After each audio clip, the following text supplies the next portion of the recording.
Encantada de tenerlos aquí y por supuesto mi invitada especial, la doctora Norma Pedreañez, que estoy encantada de tenerla, que es la primera vez que la voy a entrevistar y esto me encanta. Gracias, Beba, por la invitación. Y vamos a hablar de las patologías que padecen 750 millones de personas y el diagnóstico en imagenológico en la glándula tiroides. Algo que es parece que es tan pequeño, sí, pero la verdad nos causa muchísimos estragos cuando no sabemos de dónde o cómo, sino hasta que no nos damos cuenta, sino hasta que empiezan a salirnos estos problemas, sea en el gimnasio, sea fuera de la casa, y que no sabemos de dónde hasta que vamos al médico, o mejor dicho, el médico nos manda, obviamente, a los especialistas como usted, doctora, para podernos hacer las imágenes y puedan diagnosticarnos realmente qué es y por qué lo padecemos. Así es, sí, la glándula tiroides, quiero aclarar algo que es muy importante, porque generalmente el paciente llega a la consulta, o en este caso a realizarse los estudios, porque yo soy como tal médico radiólogo, me encargo del diagnóstico por imágenes, y dicen, me mandaron a hacer esta ecografía o este eco porque tengo tiroides. Pero exacto, y está así como que no sabe. No, tengo tiroides, y realmente la tiroides la tenemos todos, es una glándula pequeña, como bien dice, que tiene forma de mariposa, está en la región anterior del cuello, y todos la tenemos. Cuando usted dice, es que tengo tiroides, es que se refiere a que tiene problemas en la tiroides, que puede ser que funcione de más o funcione de menos. Ajá. Es diferente.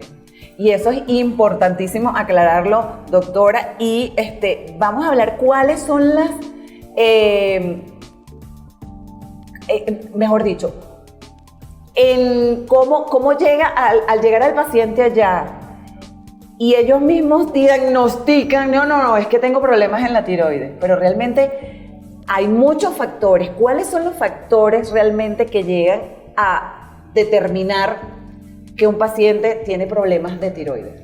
Ok, bueno, generalmente el paciente no llega a mi consulta como tal, como médico radiólogo, él solito, o sea, ya normalmente ha ido a un médico cirujano, a un médico internista, y lo ideal es que sea valorado por un médico endocrinólogo. Ok. El médico endocrinólogo es el que valora todas nuestras hormonas, todos los descontroles que hay. Porque también vienen hasta del nutricionista también. Sí, exactamente, claro, es que siempre la nutrición y el endocrinólogo van de la mano, el nutricionista, porque sabemos que el sobrepeso o sea, la obesidad es una enfermedad como tal, y puede ser también por problemas de la tiroides, ¿ok?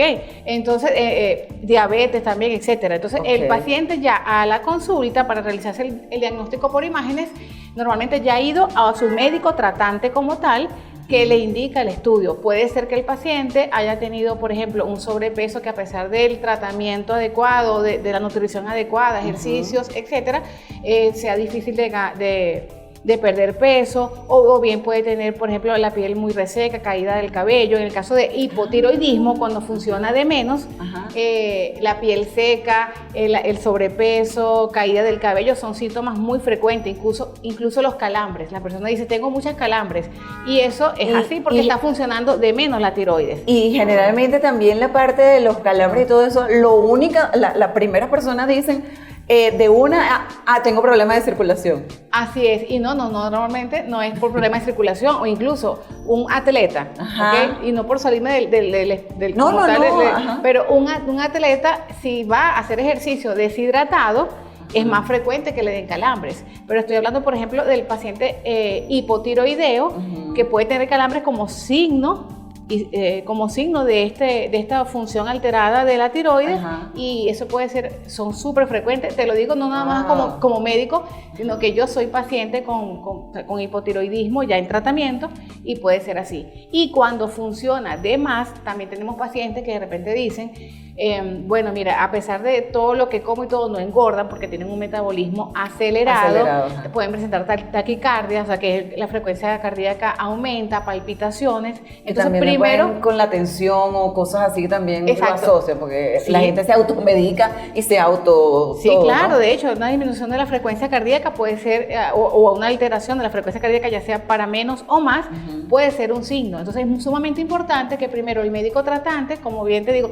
endocrinólogo endocrinólogo, internista, el que lo haya visto de entrada, sospecha que hay la patología tiroidea y nosotros como médicos radiólogos le mandamos a hacer el estudio.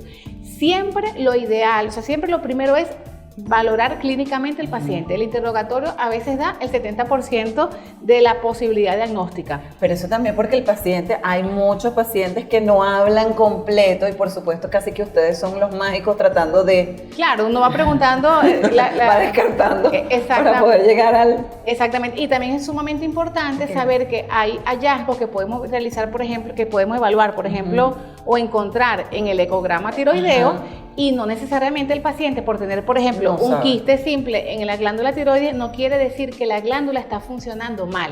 Yo con la ecografía tiroidea puedo valorar si hay nódulos, que son como pepitas, pues los nódulos sólidos o líquidos, los líquidos le decimos quistes, si hay inflamación de la glándula tiroides, pero esto no quiere decir que en ese momento haya una alteración funcional. Exacto. Descartamos alteraciones estructurales con la ecografía y luego con los exámenes de laboratorio, si empiezan a hacer las comparaciones. Exacto, si las hormonas tiroideas, exactamente. Si están alteradas las hormonas tiroideas, hay que atacar eso. Entonces, primero, es el paciente con problemas tiroideos se tiene que trabajar desde el punto de vista multidisciplinario. Exacto. Okay. Incluso problemas de cuadros depresivos pueden presentar un paciente con hipotiroideo.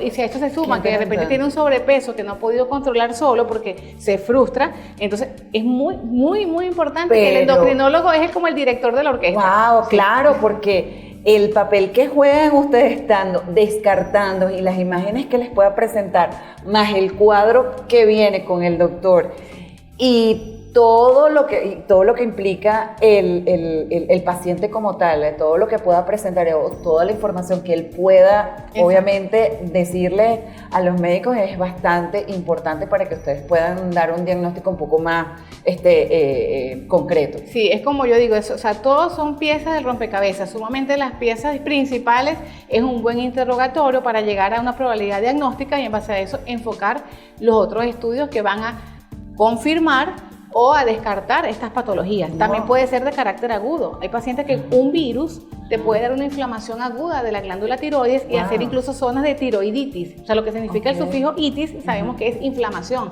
Entonces puede haber una inflamación aguda, incluso motivada por algún virus. Y el paciente en ese momento tiene síntomas que son más agudos. O sea, hasta ahorita hemos hablado del tema como más crónico, ¿no? Pero sí, hasta por infecciones virales puede verse. Vamos a un corte comercial y ya regresamos, doctora, porque es que no nos da. Por favor, frénse un poquito, doctora. Porque es un tema muy interesante, así que al regreso volvemos. ¡Hey! ¿Quieres hacer tu propio podcast y no sabes cómo? Tienes todas las ideas, pero no sabes dónde desarrollarlas. Aquí en IP Media Group te asesoramos para que cumplas tu sueño de tener un podcast como se debe. Te podemos ayudar en lo que necesites para que te sientas cómodo con nosotros.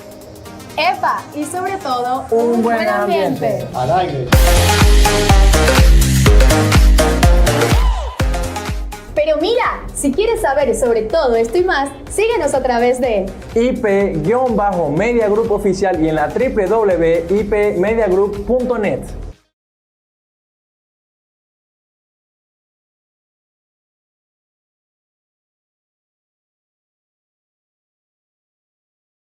Doctora, que me gustaría hacerle esta pregunta. ¿Qué hallazgos en la exploración física son características del hipotiroidismo? Cuando hablamos de hipotiroidismo, hipo significa disminución. Es cuando, disminución del metabolismo, porque la glándula tiroides nos regula múltiples funciones de nuestro metabolismo. Entonces, es como que todo está en descenso o disminuido. Tenemos disminución de la frecuencia cardíaca, el paciente tiene insomnio, duerme más, o sea, dice que le cuesta ¿duerme más? Sí, con el hipotiroidismo sí, porque todo el metabolismo está enlentecido. ¿Okay? Hay ganancia de peso porque no hay ese metabolismo adecuadamente y todo se asimila más. Entonces, totalmente diferente a lo que es las tiroides como tal, que pueden tener falta de sueño. El hipertiroidismo es cuando está todo aumentado, que sí hay un insomnio. Entonces todo hipotiroidismo, hay disminución de las funciones metabólicas, entonces el paciente gana peso, porque su metabolismo adecuadamente no puede... no procesa. Exactamente, tiene más sueño habitualmente, se siente haciendo las actividades cotidianas normales, se siente más cansado. Más cansado. Exactamente. La piel se seca muchísimo, de hecho hay que usar hidratantes de manera continua, incluso casi que como una cama. Exactamente, y entonces tienen que usar hidratantes con mucha frecuencia. También pueden tener tendencia a la depresión, etcétera, etcétera. Y sumamente importante ver si tiene también otro tipo de alteraciones, como por ejemplo disbiosis intestinal, ¿ok? ¿Qué pasa? ¿Intestino permeable? No. Sí, claro. El intestino permeable es la causa.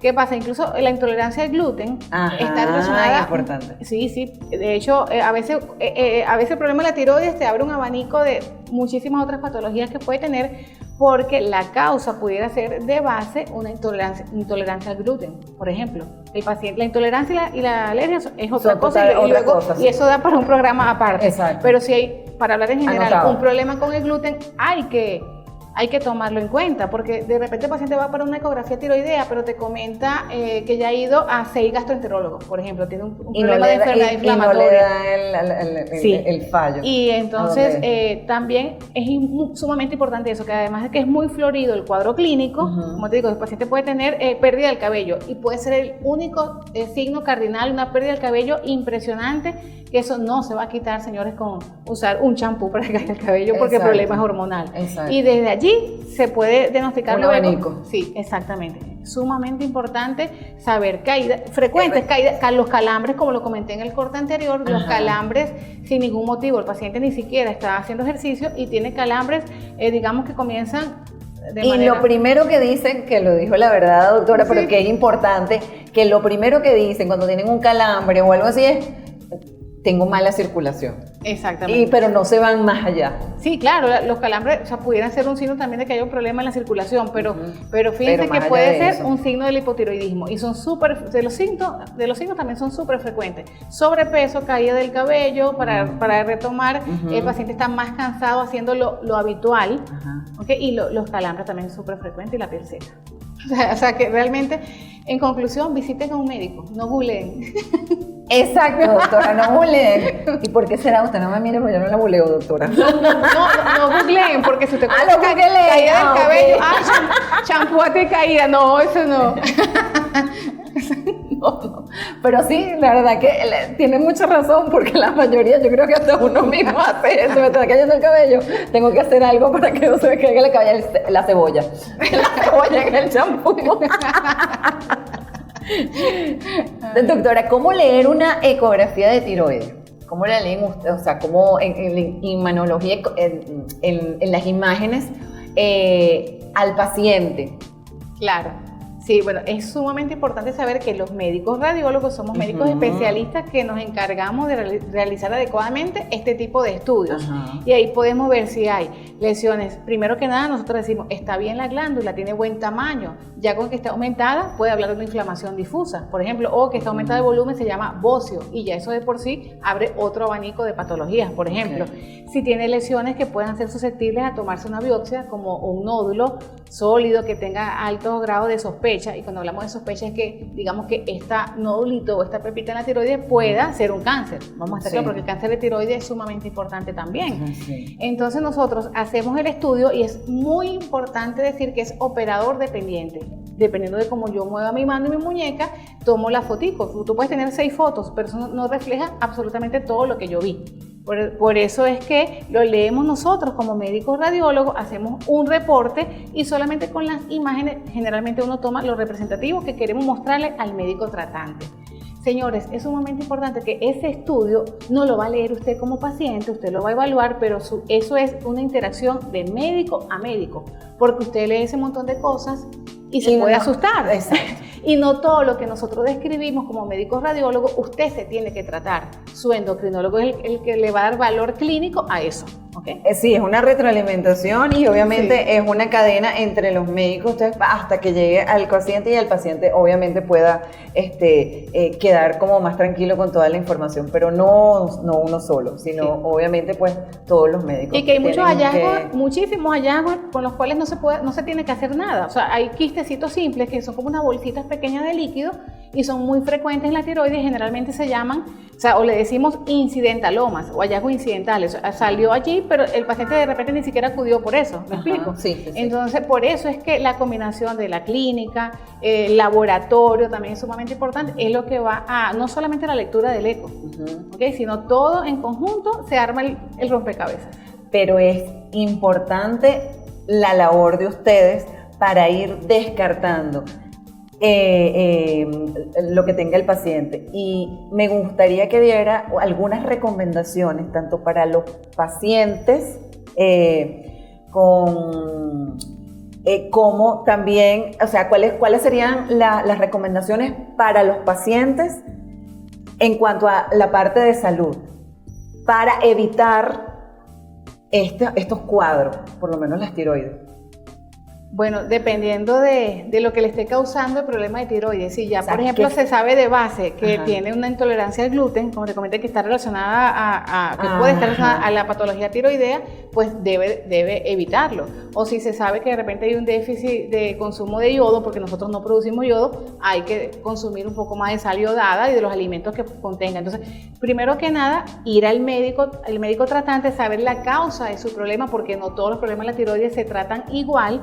E incluso cuando se van a hacer una cirugía previa, ahorita como protocolo de los bypass, de la cirugía bariátrica, el paciente pero el paciente debe acudir a hacer exámenes hormonales, ecografía incluso tiroidea, abdomen, porque el hígado graso, y por ejemplo, nada hace el cirujano bariátrico como operar y poner un bypass, si el paciente tiene de base un problema de la tiroides, que es lo que lo tiene gordito. Entonces, el tratamiento sea multidisciplinario. Eso. Y el enfoque tiene que ser que solos no pueden.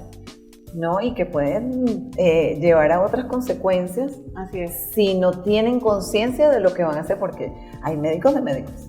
Así es. Y eso es importante, la conciencia. Y otra cosa, exacto, y otra cosa es que cuando ya uno es, y lo digo como paciente, ahorita no nada más como médico, cuando ya uno es portador crónico, digamos, de estas patologías, uno se toma su tratamiento y de repente si se siente bien, no acude más. Y eso es un grave error. Porque, hay que tener la secuencia. Exacto, porque incluso hay alteraciones que pueden ser subclínicas. Lo que quiere decir subclínica es que está la alteración, pero en ese momento no te está dando los signos.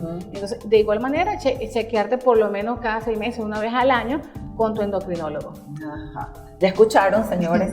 Agradecida, doctora Norma, que por supuesto va a estar invitada en otros programas. Agradecida por esta información, que es importante que escuchen y se escuchen también, y que tomen en cuenta que hay que ir realmente a los especialistas, y también ser como paciente, estar claro y decir todo lo que realmente hacen y pasan para que tenga el médico un diagnóstico mucho más firme. Muchísimas gracias por la invitación. Nos volvemos a ver.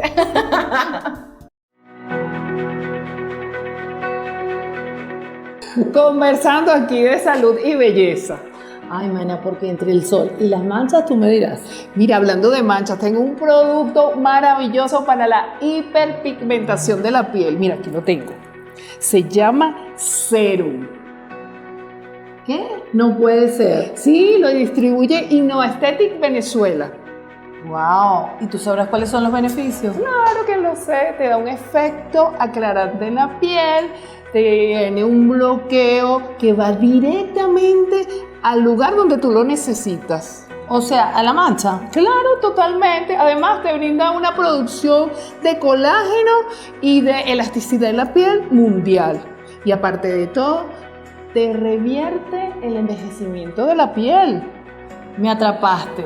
Juntos sé que nos va a ir muy bien. Bueno, y si quieres saber un poquito más de nuestra línea, hasta te podemos dar una capacitación.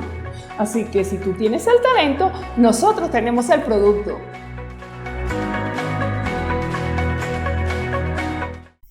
Y bienvenidos a mi programa. Estoy feliz de tengo el honor realmente de tener al doctor Villasmil, Saúl Villasmil, en este momento, que tenía rato queriendo entrevistarlo y pues no habíamos coincidido. Y por supuesto, bueno, en esta nueva temporada, doctor, feliz de tenerlo acá.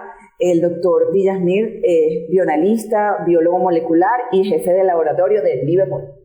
Buenos días, ¿cómo está, doctor? Buenos días, buenas tardes, buenas noches, en donde nos están escuchando.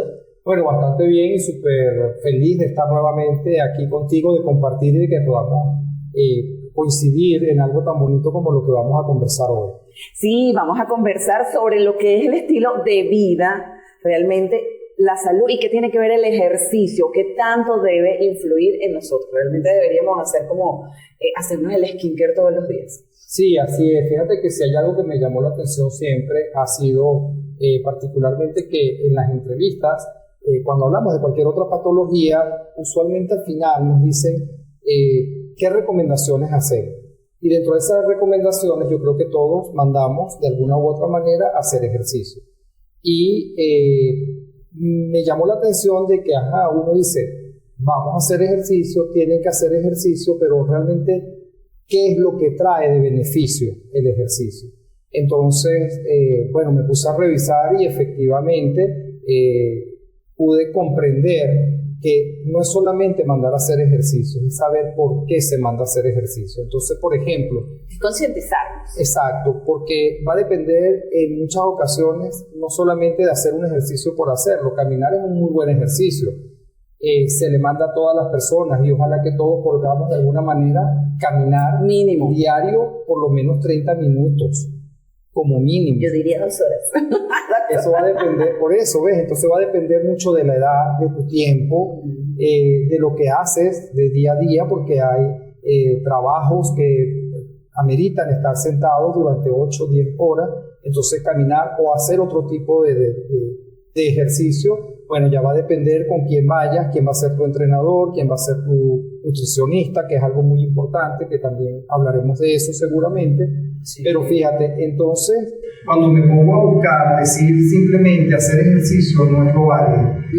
Si, por ejemplo, hablamos de la parte del ejercicio y del envejecimiento, que es muy, muy importante, sobre todo ahora, porque hemos tenido un cambio de vida total y dentro de ese cambio de vida, pues, ha aumentado la expectativa que hemos tenido en edad, entonces eso nos va a ayudar muchísimo, muchísimo, pero a poder tener una vejez bonita, diría yo. Sí, porque realmente hay que recordar que con el COVID, el encerramiento que tuvimos todos, el sedentarismo, si hay muchos que eran sedentarios, se volvieron más sedentarios.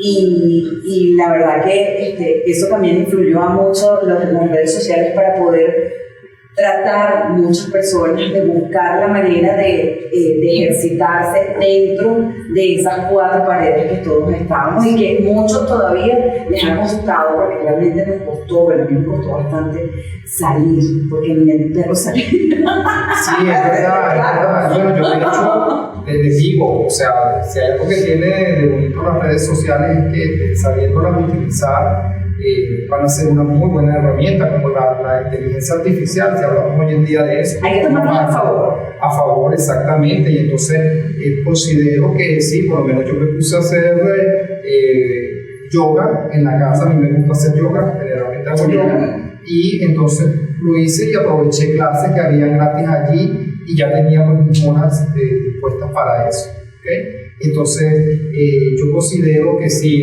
parte de lo malo que vemos ahora es el sedentarismo. Sí, hay que darle la vuelta porque la verdad, aparte de eso, viene como cargado de muchas cosas que a salud, tanto mental, espiritual y físicamente, no nos hacen nada bien. Así es, efectivamente. Por eso te digo, a medida que pasa el tiempo, que las cosas van cambiando. Por ejemplo, si hay algo que tenemos que concientizar y darnos cuenta de que va a suceder, es que el tiempo va pasando y esa vejez va llegando, pero no tiene que ser una vejez de cama, no tiene que ser una vejez de enfermedad.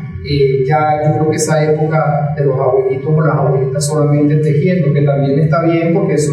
Y regresamos con el doctor Saúl Villasmil, hablando de todo lo que es el ejercicio y la calidad de vida que deberíamos de llevar todos los días como hacernos el skincare, señores, tanto para ustedes como para nosotros. Es importantísimo. Y estábamos hablando en el corte anterior de lo que es la parte del tejido muscular y de cómo realmente lo deberíamos de mantener. pero este tejido adiposo que se va adhiriendo a nosotros, que obviamente no nos gustan, unos tienen unas barriguitas, eso va contigo, Rubencito. Así que hay que cuidarse. ¿Verdad, doctor? Dígame cómo podemos evitar por ahí. Usted se extiende para que nos explique bien estos tejiditos que realmente no queremos.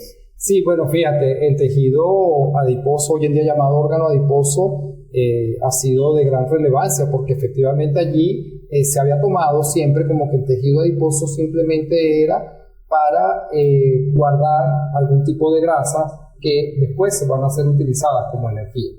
Pero no es tan simple así. Ahora se le llama órgano adiposo porque en este órgano también se forman algunas moléculas, entre esas algunas moléculas de tipo endocrino que van a contribuir al mantenimiento de la bioquímica, y la bioquímica no es más que el mantenimiento de la vida a través de las moléculas, ¿ok? Entonces no hay que satanizar las cosas, no es que tampoco no vamos a tener nada de tejido adiposo. La cosa está, siguiendo con lo que estábamos hablando de la vejez, que a medida que pasa el tiempo, también comienza a haber una redistribución del tejido adiposo, tanto en varones como en hembras. Sí, a nosotros en las caderas. Exactamente, porque eso está planteado así desde el punto de vista más que todo endocrinológico, es decir, lo que lidera eso son las hormonas. Pero igual tenemos que entender que igual hay una redistribución que ahora, en vez de estar en la parte más superficial, puede invadir algunos músculos, puede redistribuirse, y eso hace cambios que pueden llevar a algún tipo de inflamación. No estoy hablando, para dejarlo claro, de una inflamación de que es un dolor o que es algo así como que un furúnculo o algo que te va a doler. No, es una inflamación crónica y que trae como consecuencia eso, bueno, que el sistema inmunológico siempre esté activo y que puedan haber cambios, incluso a nivel del ADN, provocando algunas enfermedades, entre ellas el cáncer. Y de allí es que vemos que a medida que pasa el tiempo, pues la acumulación de mutaciones nos pueden llevar a cánceres diferentes dependiendo de las edades. Entonces, ¿cuáles son ahí las consecuencias? Entonces, fíjate, una de las consecuencias es que si no procuramos disminuir esta cantidad de órgano o tejido adiposo, pues una de las cosas es la obesidad. Y ya sabemos qué consecuencias puede traer la obesidad. Los hábitos saludables pueden tener un impacto significativo en su longevidad y edad biológica. Estos incluyen hábitos de ejercicios, hábitos alimenticios, cantidad y calidad de sueño y niveles de estrés. ¿Verdad, doctor? Así es, mira, nunca mejor dicho, porque si hay algo que tenemos también que incluir es que el hacer ejercicio no solamente es en la parte física, sino en la parte mental y en la parte emocional. Para eso hay que descargar, hay que decir las cosas, no se las guarden. De alguna manera, ¿qué pasa? Los niveles de estrés que están determinados ahora por una hormona que yo creo que todos conocen, que es el cortisol, y que tiene un ritmo circadiano particular, pues si se mantiene siempre aumentada, el nivel de estrés va a ser crónico y eso puede llegar a dañarnos. El estrés no es malo, el estrés nos salva de cosas y de situaciones. Entonces, una de las recomendaciones, porque no solamente es hacer ese ejercicio físico que quizás lo vemos como caminar o correr, bailar, o hacer todo solamente aeróbico, bailar, que es muy, muy divertido además, porque eso influye de alguna manera a nivel emocional. Sino también, por ejemplo, hacer este tipo de ejercicios que nos pueden ayudar en el tiempo a mantener los equilibrios. Concentrarnos, el yoga, un poco más de paz, el tai chi, por ejemplo, son los que yo más conozco, ¿no? Porque te sacan de tu estado como para tratar de buscar una tranquilidad. Eso ayuda a que baje la cantidad de cortisol, entonces disminuye el estrés, pero también importante a medida que pasa el tiempo, con todo esto que hemos hablado del envejecimiento, porque el envejecimiento es algo bioquímico, querámoslo o no, van a haber ciertos cambios.